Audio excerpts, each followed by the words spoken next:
मुग्धा और उसकी सास के बीच पूरा समय सास के किसी न किसी काम को लेकर मतभेद चलते ही रहते हैं। बहू, ओ बहू, जरा चाय बना दे। मुग्धा चाय लेकर आती है। ये लीजिए, और कुछ चाहिए? अरे नहीं, बस चाय पीने का मन था। जाओ, तुम दूसरा काम करो। चाय पीने के थोड़ी देर बाद सास दोबारा मुग्धा को आवाज लगाती है। अरे बहू रे, आओ बहू, जरा हलवा तो बना दे, मीठा खाने को मन हो रहा है।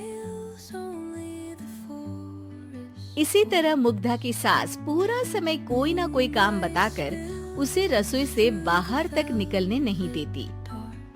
कभी चाय, कभी हलवा, कभी पानी तो कभी दूध, हर समय खाने को चाहिए और उसके लिए अपने हाथ पैर बिल्कुल नहीं हिलाने।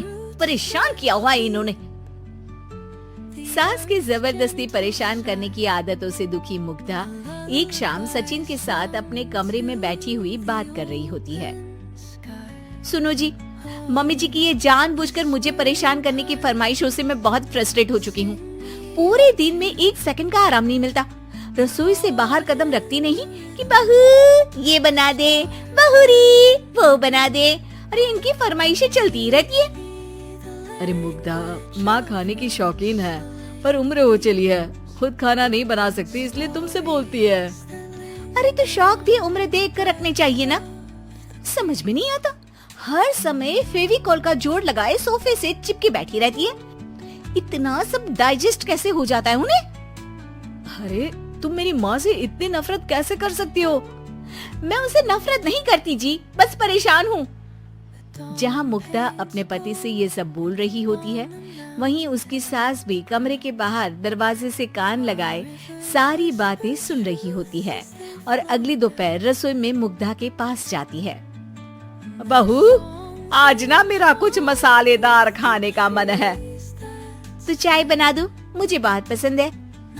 अरे ना, ऐसा कर लिट्टी चोखा बना ले।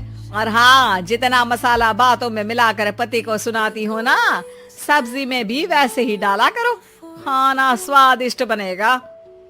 सास की बात सुनकर मुग्धा हैरान रह जाती है। मतलब अब पूरा समय मुझ पर हुक्म चलाने के साथ बंद कमरे में हुई पति पत्नी की बीच की बातें भी सुनती है? अरे बात जब मेरी थी तो सुनने में क्या दिक्कत है? ये कहकर सास वहाँ से चली जाती है। अरे अब तो हद पार हो गई, इस तरह से तो ये मेरा जीना मुश्किल कर देंगी। मुग्धा सास की हरकतों से परेशान उसका हल सोचने लगती है और इसी तरह कुछ दिन बीत जाते हैं, जिसमें सास का जन्मदिन आता है। मुग्धा बहुत खुशी के साथ अपनी सास को एंड्रॉइड मोबाइल गिफ्ट करती है। मम्मी, आपको सबसे बात करने के लिए बहुत दिक्कत होती है ना? कभी सचिन तो कभी मुझे बोलना पड़ता है, पर इस मोबाइल से आपको कोई दिक्कत नहीं होगी। एक जगह बैठे बैठे बहुत कुछ कर सकती हैं अब आप। मोबाइल देख सासू माँ खुश हो जाती है, पर उसे इस्तेमाल करना तो आता नहीं, इसलिए साइड में रख देती है। जिसे देख मुग्धा घर का सारा काम छोड़ मोबाइल सेट कर सास को इस्तेमाल करना सिखाने लगती है, जिसके बाद अब सास पूरा समय मोबाइल में ही लगी रहती है। हाय, जब से मम्मी को मोबाइल मिला है मेरी लाइफ में कितनी शांति आई है। अच्छा है, इसी तरह बिजी रहे तो मैं भी सुकून की जिंदगी जी पाऊंगी। अब मुग्धा जब मन करे काम करना, जैसा चाहे वैसा खाना बनाकर खाना, पूरा समय रिलैक्स और खुश रहने लगती है। क्या बात है, आजकल तुम बहुत चहक रही हो। अरे मम्मी जी से छुटकारा जो मिला है, अब ना फरमाइशें ना छुप छुप कर बातें सुनना। अच्छा, तो मोबाइल गिफ्ट करने की ये स्कीम थी। इसी तरह दिन बीतते हैं और अब मोबाइल पर लगी सास फरमाइशों की जगह सवालों के लिए बहू को आवाजें लगाना शुरू कर देती है। अरे बहू सुन तो, देख जरा किसी का फोन क्यों नहीं मिल रहा? रिचार्ज खत्म हो गया है, पर अभी 4 दिन पहले ही तो मैंने किया था, इतनी जल्दी कैसे खत्म हो गया? अरे मैंने कल तेरी कनाडा वाली मौसी सास से 3 घंटे बात की थी ना। क्या?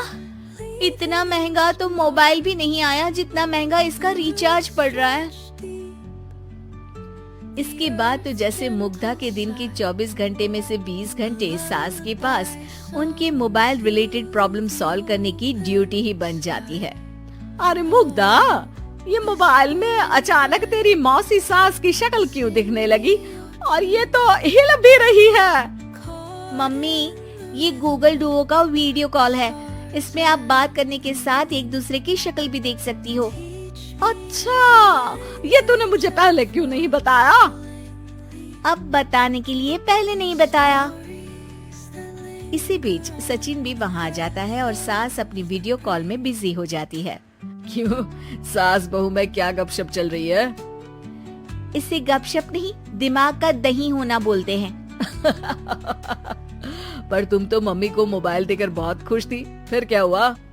हाँ, उसका सुकून भी कुछ ही दिन मिला। अब घर के टंटे खत्म हुए तो मोबाइल की टिंग टिंग शुरू हो गई। देखो भाई, कुछ पाने के लिए कुछ खोना तो पड़ता है। आखिर तुमने मोबाइल अपने फायदे के लिए ही तो दिया है, तो फिर सवालों के जवाब भी देने पड़ेंगे, क्योंकि जब तक उनके हाथ में ये फुथरू रहेगा, तुम्हारी लाइफ में प्राइवेसी और सुकून रहेंगे। कहने का मतलब है अगर इससे प्यार बढ़े तो दाग अच्छे हैं। अरे मुझे पहले दिन से ही पता है मोबाइल किस मकसद से दिया गया है। भूलो मत, इससे पहले मैं बातें ही सुनती थी। सास की ये बात सुनकर मुग्धा शॉक में और सचिन हंसता रह जाता है।